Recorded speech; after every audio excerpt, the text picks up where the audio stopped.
species. So protection of progeny. So therefore, why when Adam and Eve, you know, or when Allah subhanahu wa ta'ala, they always, Eve or Hawa, they look for twins, right? So how, how to start that to have progeny? So Allah subhanahu wa ta'ala asks Habil to marry Qabil brothers, and Habil to marry Qabil sister. Sorry, Habil marry Qabil sister, and also Habil marry Qabil sister. And you know the rest of the story, right? So therefore, in Islam, to have relationship between husband and wife, this is the only way, right, that allow to have what you call to continue the reproduction of human being. Yeah. Basim.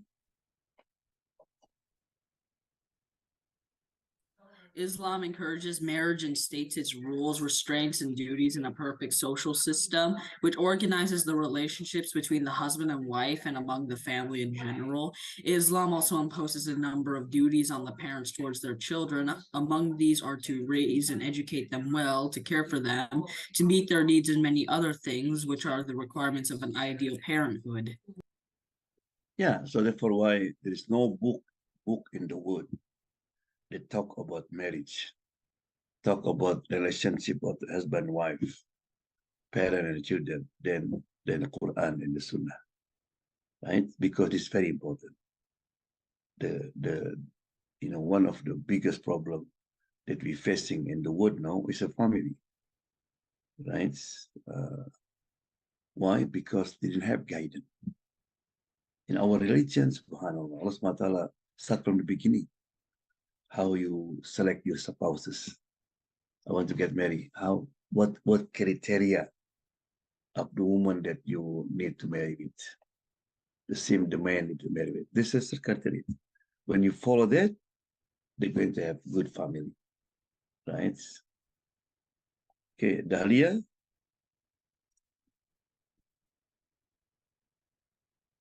In addition, Islam forbids aggression on the child by burying him, her alive, or by intentional abortion and considers it a great sin.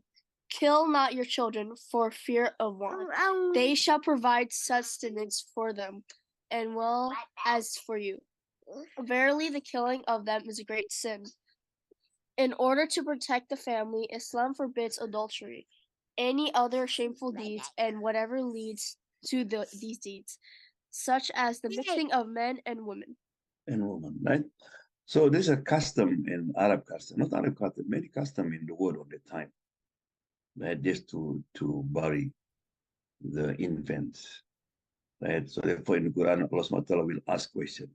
وَإِذَا الْمَوْءُودَةُ سُئِلَتْ, right? Allah will ask the baby, right? But the one who killed the father, right? There is a story of a man. He brought his daughter, and he lied to his wife, said the daughter might be about 5, 6 years old. But he feel ashamed because they have the daughter. And then they brought the daughter, and then in the middle of the desert, he dig the hole. He just said, Daddy, what are you doing? He just be quiet. And after he felt that the hole is enough to put her, she drug her and put it in. Daddy, Daddy, why, Daddy? You broke the promise with your mom, with my mom, right? But this was the custom of the time. And at the same time also, in order to protect the family, Islam forbidden to have like boyfriend, girlfriend, that like, because everything we lead to that is forbidden. So therefore why Islam not allow even to shake between boy and girl, man and woman, right? Or to have mix mean, in the way like people sitting hand by hand together, not the only time that men and women can mix? Only three. Number one, in class. You know, for example, all you are girl and the teacher man is okay.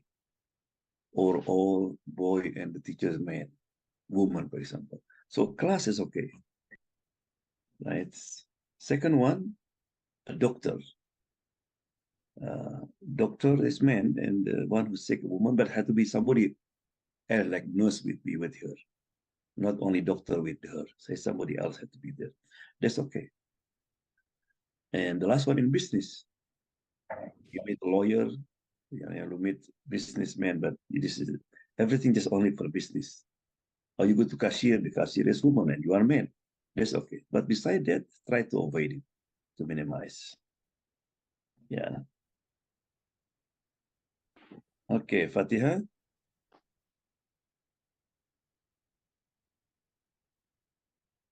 In Arya. addition, Islam imposes the wearing of a veil for women in front of strange men to avoid seduction and sexual desire. For in Islam, women are precious jewels protected from being trifled with, misuse, and abuse. Allah subhanahu wa ta'ala says, O Prophet, tell thy wives and daughters and the believing women that they should cast their outer garments over their persons. That is most convenient, that they should be known and not molested. And Allah is oft forgiving, most merciful. Yeah, so another way Islam to avoid adultery and to avoid that woman has been attacked is Allah subhanahu wa ta'ala asked us to Open this and eat it. to for women to cover everything. As you know, this is not choice, right? This is wajib. So if you're not wearing hijab, try to wear hijab. This is the ayah. The Sefer, the Quran mentions Surah 59, ayah 17. This big thing. And also Surah An-Nur 24:31. Right? Because Allah subhanahu wa ta'ala, women had to be protected. In America, in the West, a lot of women had been raped during the summertime. One summertime, because many women wearing clothes that you can see, right? So when Allah, remember this, always put in your mind, when Allah asks you to do something, should be what? For your interest, for your benefit, it is good for you. When Allah forbids something, it should be something that's not good for you. So when Allah SWT asks us to wearing hijab, right? Because Allah wants you to be special. Yeah. One day somebody was give to a student a candy. There's a candy and they cover it with beautiful cover. The candy uncover. And they offer them. And everybody pick the candy they have cover. So why? It's a guarantee, it's clean. This one, you don't know it's clean or not. So the same. Yeah. And there is a woman, her name is Nancy Ali. She became Muslim. When she not be, before she became Muslim, she was wearing sexy clothes. And the man, of course, tried to seduce her many things. When she became Muslim and she wearing what you call hijab, long dress. Everybody was respected. Nobody said, right? So when you're wearing hijab, you send a message. Said, hey, I know merchandise. People dignify you. Right? So try to use that, And the first, of course, we do it to please Allah subhanahu wa ta'ala. Right? I want to please Allah subhanahu wa ta'ala. Allah who created me, provide me. Allah give me everything. He asked just me to wear hijab and I don't want. right? There is a story in Kuwait. A girl came home and said, "Mommy, what?" The teacher said, "I'm not allowed to wearing hijab anymore." In Muslim country. But the mother is very, very smart. Said, "Up to you. You're going to obey her and obey Allah subhanahu wa ta'ala." Then she read the ayah, this ayah, 59:17, ayah Nur, right? And also she read the hadith. Remember when Asma is the sister of Aisha. When she visited Rasulullah and she had period, said Asma, when woman reach the age of like you, see your period, you cannot show your beauty except your hand and your face. But mommy, what have to do? It's up to you. So the next day, imagine this girl, 11 years old, maybe couldn't sleep at night. So in the morning, she wearing scarf, wearing hijab, long dress. As soon as she entered the school, the teacher, oh, so you are stubborn. You don't follow the law, the rule of the school. So she was, and then she screamed, I'm confused. I said, what? I said, I have to obey you or obey him. Who is he? I said, Allah, who created me and created you, who provide me. I said, okay, cool down, cool down. So after school, he said, where's your home? You know, and she followed her. She went inside, Mom, the teacher here. So the mother thought, oh, maybe my daughter gets fired. When the mother came, I said, ma'am, thank you very much. You know, until this time, I didn't know Allah. Your daughter introduced to Allah. Yes, Allah created me, provided me. He asked me just small thing, to wearing hijab, wearing scarf, and I don't want. And I want to go to Jannah. How? So that's teacher. Then she wearing hijab. Allah. So when you please Allah, Allah will please the others. Yeah.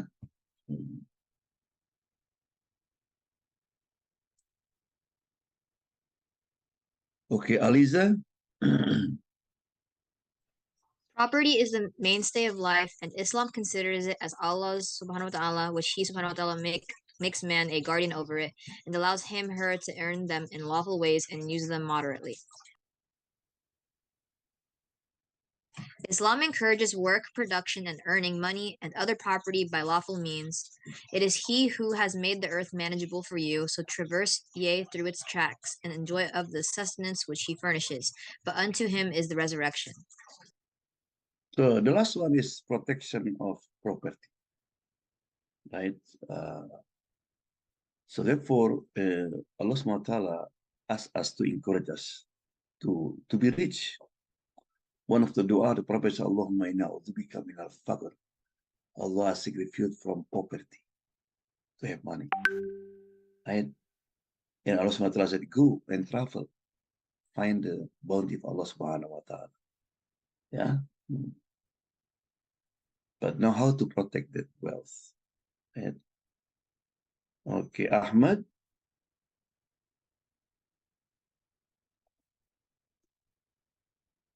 Amila, Idris. Sorry. In this regard, the Prophet Muhammad ﷺ awakens the Muslims' desire to work and considers work as a worship that brings the person closer to Allah. He said, no earning is better than what the person earns from his own work, and whatsoever the man spends in lawful matters on himself, his wife, his children, his family, and his servant is charity. So how to get money? Work. So therefore why work in Islam part of ibadah. You know, in our country, people work something, they sweat. That sweat wipe out the sin. One day Rasulullah saw a man, his hand was rough. So I said, why? Because I work so hard.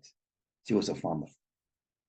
Rasulullah said, this is the hand that from Allah. Right? So therefore, why is it very important that as Muslim to to have what you call it, special in something, right? You know how to sew, you know how to something that, oh, you study, you become, you know, about economy, about business, and so on and so on. Yeah.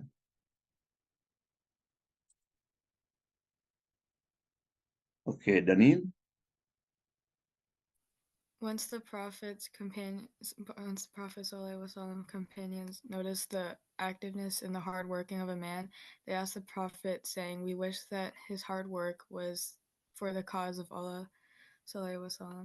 Prophet Muhammad replied, "If he did so to care for his children, his old parents, or for himself in lawful deeds, it is for Allah because and cause, and if he did so for pride and hypocrisy, then it is for Satan's cause."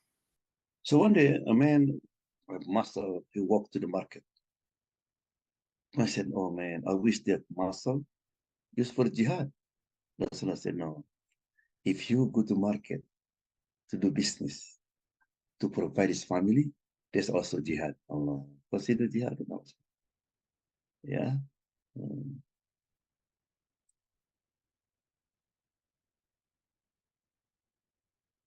okay, Ibrahim.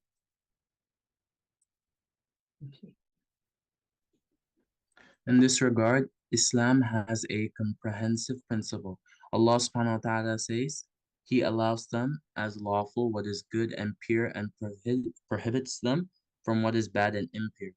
Thus, any earning that does not harm the person who earns it or others is a lawful and pleasant, and the remainder of the earnings are noxious and forbidden. Which one that mostly you find in the word? Halal or haram? Halal. He allowed that as a lawful. You know, for example, Allah forbid what? Pork or dog or anything else. But although you can eat chicken, lamb, God, you know, many food, all kind of food. Yeah, the same drink, alcohol, don't drink alcohol, but you can drink water, tea, Coca-Cola, whatever you can drink, right? So therefore, it's very, very important, you know, before you buy something, before you visit, always you have to look at, even you buy like medicine, look at the ingredient. Maybe they have gelatin there, right? Okay, Fuad.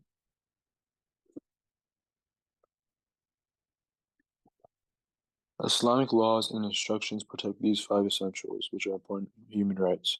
Whomsoever considers and practices them, Allah وسلم, will reward him or her with happiness in this life and the hereafter. Whomsoever ignores and turns away from them will face misery and punishment on the day of judgment. So this is the five, the goal of Sharia, right? And all these five is for our benefit, our interests. Okay. So who can mention the five? What's the first one? To protect what? First one. Anybody remember? Protection of religion. Religion, mashallah, mashallah, good. Right. The second one.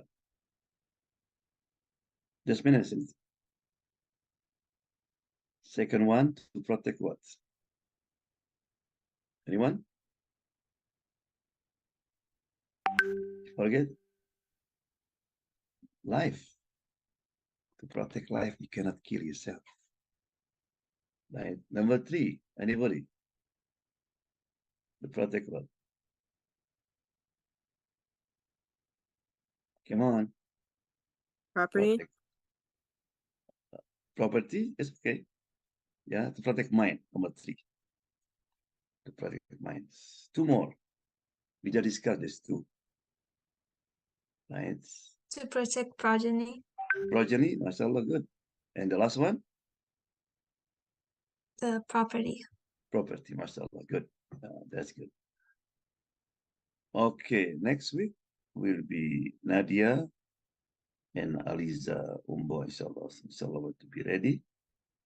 And today, I would like to invite Safia Tambi to give your presentation. So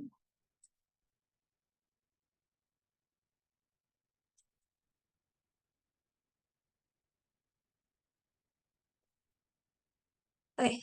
Assalamu alaikum wa rahmatullahi. My name is Safia Thambi, and today I'll be talking about Al-Quds, the Holy Land, and why it's important to us as Muslims. As if you know this already, then Masjid al-Aqsa is in Jerusalem. Why is it a holy land? Masjid al-Aqsa or Bayt al-Maqdis means the Holy Land. The word Quds, it means holy. Masjid al-Aqsa or Bayt al-Maqdis has been part of the Islamic history since the time of Prophet Yaqub alayhi salam. Allah's name Al-Quddus means the Holy One. In the Quran, Surah Al-Isra, Allah says that it's not just Aqsa that is holy, but the land surrounding it.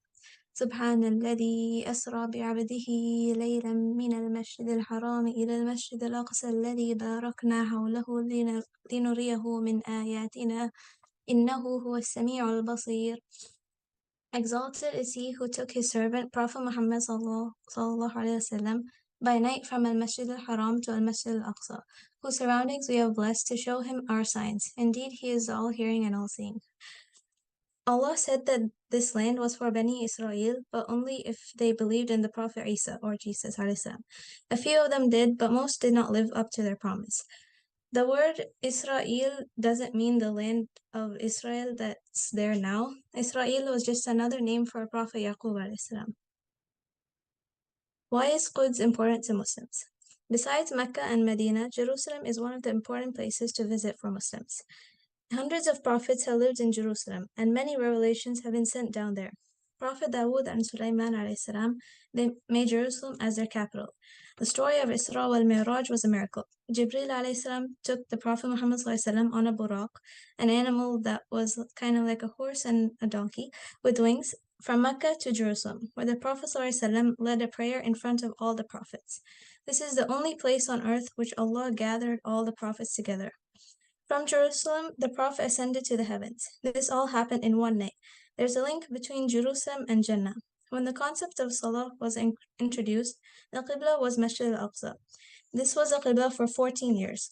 Jerusalem is also the land where Isa alayhi salam was born, Bethlehem. Bayt al-Maqdis is part of our Islamic heritage. The Prophet Muhammad sallallahu alaihi wasallam said, "This is the best of land Allah has created and has the best creation." The history of Quds. There is a big history behind Jerusalem, and there's no other place which all Muslims, Jews, and Christians call holy. In the Caliphate of Abu Bakr as-Siddiq, it took about a year for the Muslims to gain control of Jerusalem from the Romans, the Byzantines. When Umar ibn al-Khattab became Khalifa, he traveled from Medina to Jerusalem to honor the Holy Land. He never traveled to any other territory to collect the keys to the city except Jerusalem. Umar ibn al-Khattab respected the Jews and the Christians who lived there as well. They allowed him to pray in the church, but he declined and decided to pray outside. Umar said no because he thought if he prayed inside, the Muslims would come and destroy the church and turn it into a masjid. But now across the church is Masjid al-Umar. Muslims ruled the land for 14 centuries, allowing people of all faiths to live and pray there. But everything's changed once the British arrived. The British started barbaric practices, killing Muslims, Jews, and Christians who didn't practice like them. The biggest issue was England. They promised the land to the Muslims, but also secretly promised the land to the Jews. Specifically the Zionists. Zionism was established by Theodor Herzl in 1897. It was a movement from the re-establishment of protection of the Jewish nation in what is now Israel. As Muslims, we're not against the Jews. We only criticize the actions done by the Zionists. In other words, we're not anti-Zionism, and we don't hate the Jews. England, who didn't own the land and had nothing to do with it, decided who should own it. They backstabbed the Muslims by handing over the land to the Zionists, and the land went to the European Jews and the Zionists. England didn't care or say anything about the people who were already living in Jerusalem. Palestinians were kicked out of their homes, and it's still happening today. We continue to make dua for the people who are being tortured. Muslims, Jews, Christians lived in peace until all of this happened. The land was for the believers and will always be for the believers. Jazakallah khair. Thank you for watching, and let's continue to make dua for the Muslims in Palestine, as well as all the other places where innocent people are being tortured. Assalamu alaikum. MashaAllah, takbir, Allahu Akbar. He did very good job, Safia. And also, this is the subject that I think we discussed last week, and we need to discuss a lot, because there are many questions. What's the right of British that give the land to the Zionists? The Zionists, from the word Shihun, there's a mountain in that area, as we mentioned last week, they can go to Uganda or other country. So the Zionists, until now, so very good, Sophia, distinguish between Zionists and Yahudi or Jews. As you know, there's many Jews now. They stand with us. They're against what the Zionists doing. I disagree with them. I met many of them, and even not in our name, they occupied the capital a few days ago, right? Yeah. So even when you make dua, don't make dua against, you generalize the people. There's many Jews disagree with them. And then also, in 1948 was the right of even United Nations to agree to give that land to the Jews, right? But as you know that the Quran said, "Asa wa asa an takru shay'an wa huwa khairun lakum." Something you dislike something was good for you.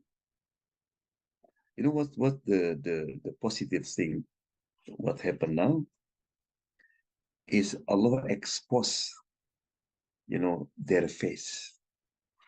Something maybe you said, oh man, I thought he is good. But now, during the calamity, you can expose, if you want to know your good friend, not when you are in everything's good, you have everything, but when you are in difficulty, is he or she always with you? Or is it no? Right? Or you are in traveling. So that's for during this pain, be exposed, the people who always talk about the importance of stand with justice and human rights. Hey, man, the same person, the chief of European Union, when Putin cut off the electricity, water to Ukraine, oh, she was condemned. This is a barbaric, this is war crime, and so on. Then when she was asked what happened in Gaza, she said, Israel have right to defend them. So, hypocrisy, right? Yeah. The second positive, the presentation that Safia was give, right? A lot of people didn't pay attention. Even among Muslims, didn't know what's going on with the Palestinian for 75 years, right? Now, of course, we are Muslim. Even non-Muslim, it's one of the Washington Post journalists. I never see people talk about Palestine, right, in my life like this time. Everywhere. And people start searching what's going on. Why the reason this is fighting always, right? Because they try to kill this, to kill the Palestinian issue, to make like local, not become like international, right? I want to show you the video. I think this is, everything that I just mentioned, you can see in this video.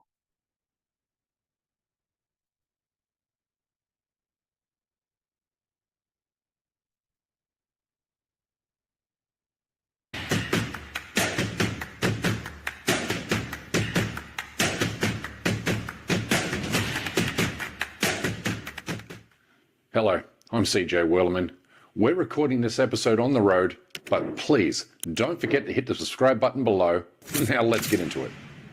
During the 15 years I have covered the Israeli-Palestinian conflict, as a journalist and human rights activist, I have published more than 200 newspaper and magazine articles documenting the systematic repression and annihilation of the Palestinian people under a criminal and barbaric military occupation.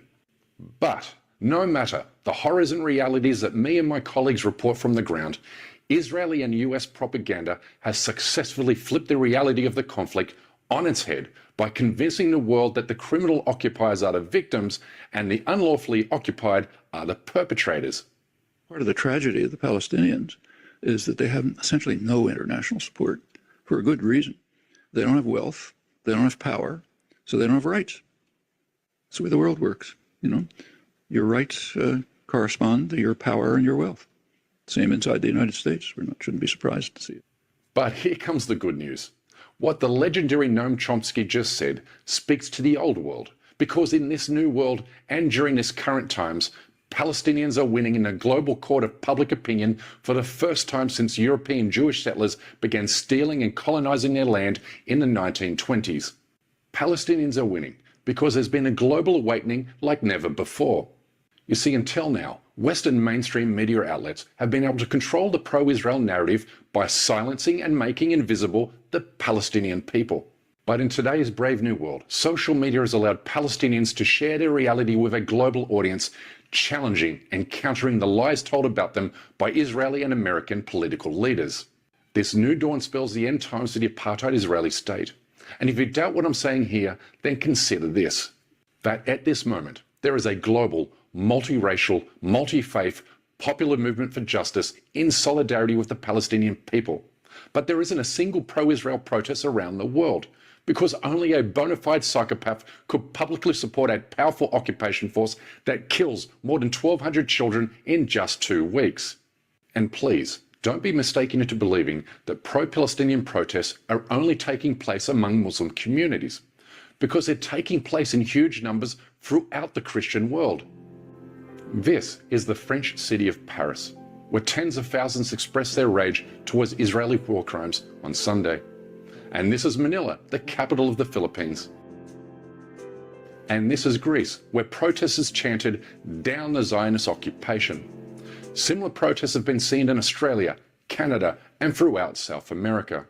But an even more revealing protest took place in Washington, D.C. on Wednesday, when the largest Jewish protest in solidarity with Palestinians in US history took place, with 10,000 Jewish Americans taking to the streets and the US Capitol building to demand a ceasefire and an end to Palestinian genocide.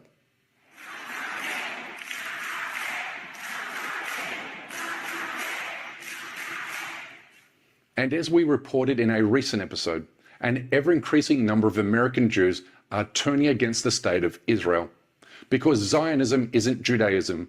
In fact, Zionism is a racist, ethno-nationalist ideology that is hostile to Judaism, the peaceful religion. It is not a difference of religions which is causing this conflict. The state of Israel does not represent all Jews, and certainly does not represent the Jewish religion. According to Jewish religion, all of this is criminal. All of this is forbidden. Basics of Jewish belief teaches that Jews are in a divinely decreed exile. We are even forbidden to create a sovereignty for ourselves. But especially when this is by killing, stealing, oppressing an entire people. This is not only criminal according to international law. This is a true violation of Judaism. Even more significantly, this changing of the tide against Israel is not only taking place among Jews outside of Israel, but also among the general Jewish Israeli population, with a new poll revealing that 86% of Israelis blame their government and Netanyahu for the attack carried out by Hamas 2 weeks ago. The world is finally waking up, and by world, I also mean members of the US government, including a US State Department official who announced his resignation on Tuesday, saying, and I quote, "We cannot be both against occupation and for it. We cannot be for freedom and against it. And we cannot be for a better world while continually contributing to one that is materially worse," end quote. And he's not alone. Watch here as a member of the Irish government condemns Israel's criminality and barbarity to a live national television audience on Monday. What we have seen every single day since October 7th is a breach of international law by the Israelis. And of course, virtually every single day prior to October 7th, the Israeli government have breached international law. They have occupied Palestinian land in contravention of international law. They have blockaded Palestinian territory in contravention of international law. They have built and enlarged settlements in contravention of international law, enforced an apartheid system that strips Palestinians of the most basic civic and human rights, not to mention natural dignity.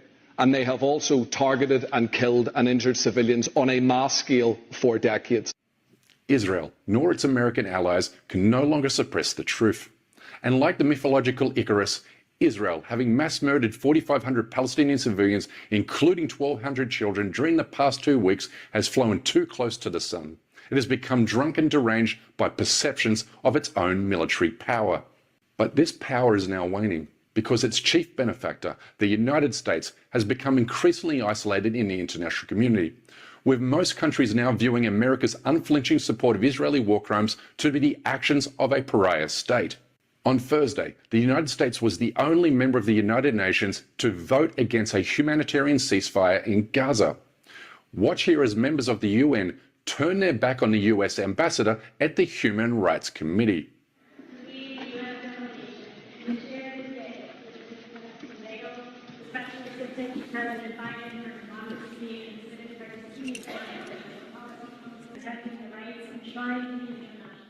There's now growing geopolitical pressure on the United States to change course over Israel, which spells ultimate doom for the Zionist occupation. A new poll found that considerably more Americans support sending humanitarian aid to Palestinians in Gaza than sending weapons and supplies to Israel. American voters are now finally learning the truth. This will soon leave Israel completely isolated, diplomatically, economically, and culturally from the rest of the world. And like apartheid South Africa of the 1980s, it too will collapse under the weight of its human rights abuses and international law violations. Ultimately, Israel overshot the runway, and it will continue to overshoot by bombing hospitals, schools, mosques, churches, and refugees.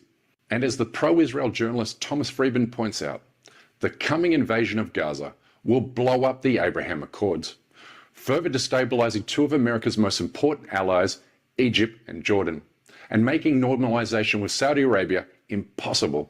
Which brings me to my final point.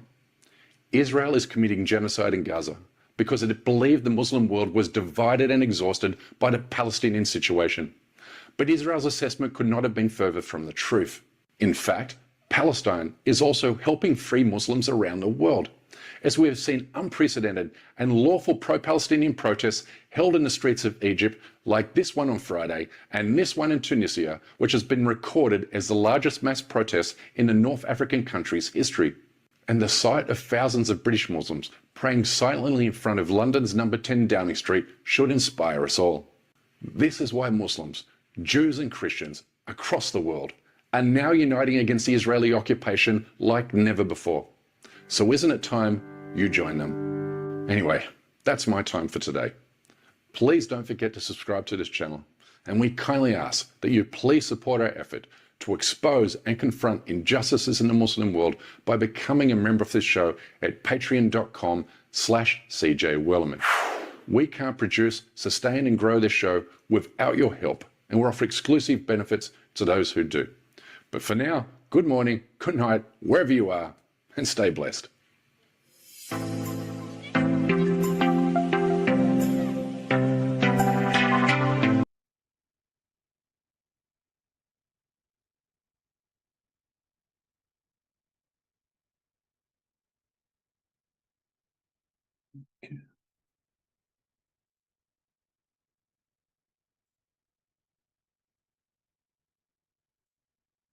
Okay, so I think I mentioned that there's some of the positive thing that would happen, right? Now the question, like I mentioned last week, what we have to do? To just watching? He said, oh, I said, thank you. You know, when Ibrahim alayhi salam going to put in the fire, there's a frog. Frog, he went to the river and put water in his mouth, and then they blew to the fire. When a frog and other animal watched that, you know, he said, "What are you doing, man? You know what happened? No, they're going to burn Khalilullah, Allah's best friend. And then what? What are you going to do? You have to turn off the fire?" I said, "Man, are you crazy?" And the frog said, "Look, I know my effort will not able to turn off the fire, but I want to send a message. The first to Nimrod, king of Nimrod. That means I'm against you. You know, he's the oppressor. You know, this is very important." The frog said, because in the hadith said, when you see an evil, what do you have to do? You have to remove with your hand, if you capable. If you cannot with your tongue, cannot at least with your hearts. The second, on the day of judgment, when Allah asked me, what did you do when they tried to put Khalilullah into the fire? I said, I did my effort. I tried to turn off. Because the Quran mentioned it. Right? Bakana sa'yukum mashkuro. Allah will appreciate your efforts, not the results. Right? So therefore, in the hadith said, Rasulullah said, don't kill frog because his voice is tasbih, tahmid, takbir. You know, when you see a frog, he said, Subhanallah, Alhamdulillah, Allah Akbar. And the second, because he tried to turn off, right? Then Allah SWT make that fire become cold for Ibrahim alayhi salam. So be like frog, not like frog. You don't care, right? Yeah. What do you have to do? Of course, dua. Make dua to Allah SWT. May Allah SWT remove the difficulties of people in Gaza. May Allah protect their children, protect the woman, the elderly. May Allah give them victory. Right? And don't, oh, who am I? Just maybe Allah accept your dua. Yeah. Number two, if you have money, donate, even just $1. Right? So yeah. Or you join the protests. Right? You know, every Saturday they have protests in 3 o'clock, inshallah. I will show you some flyer maybe. Doing, you know, protests, you look at people around the world, no? Right? Because when you protest and people in Gaza, they see people around the world, they protest, they don't feel lonely. And so by doing protests, you're going to tell them that, hey, what you call, I'm with you. I'm with you. Right? Some of the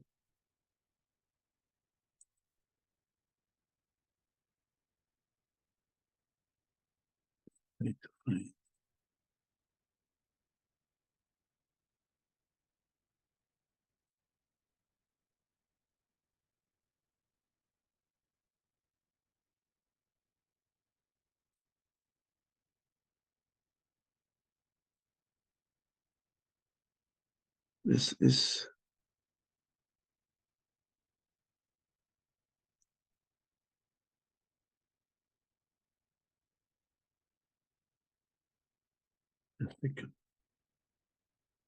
yeah, and I saw many of, I think, how many of you did join the protest last time?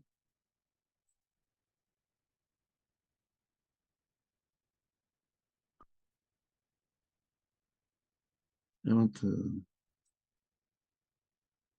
yeah, I think this one,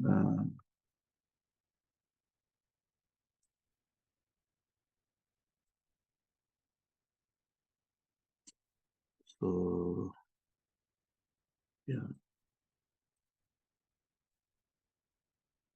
Yeah, this is, I think, will be What is for Palestine?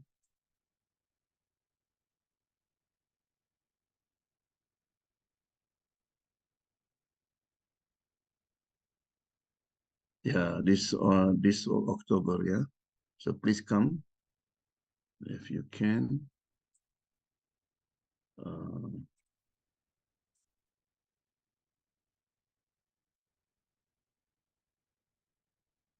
Yeah.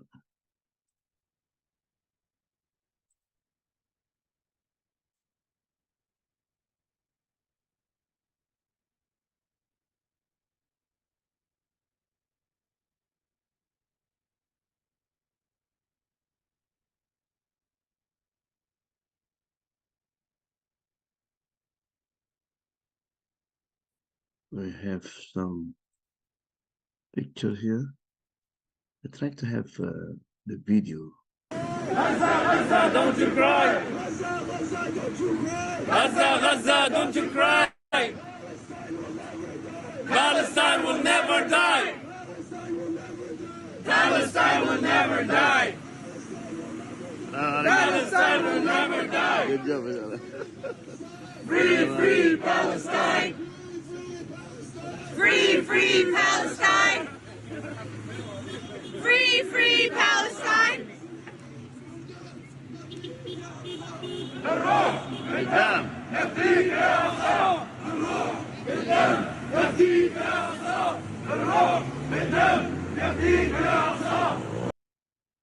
Yeah, this was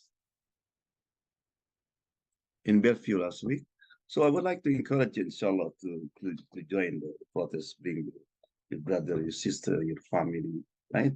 So endangered men, imagine the people who died in Gaza. I said, oh, oh Allah, this youth, right? They live in Washington State. They care about us. They join, right? And they're free Palestine, right? So they become witness, right? So I encourage you, inshallah, to participate in the next one. So, inshallah, we make dua, inshallah.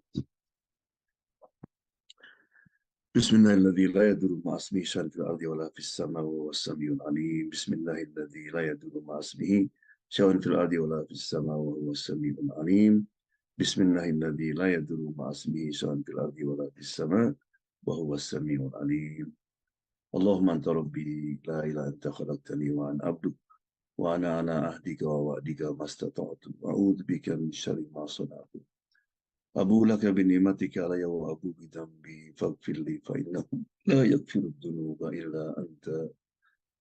رب اغفر لي ولوالدي وارحمهما كما ربياني صغيرا.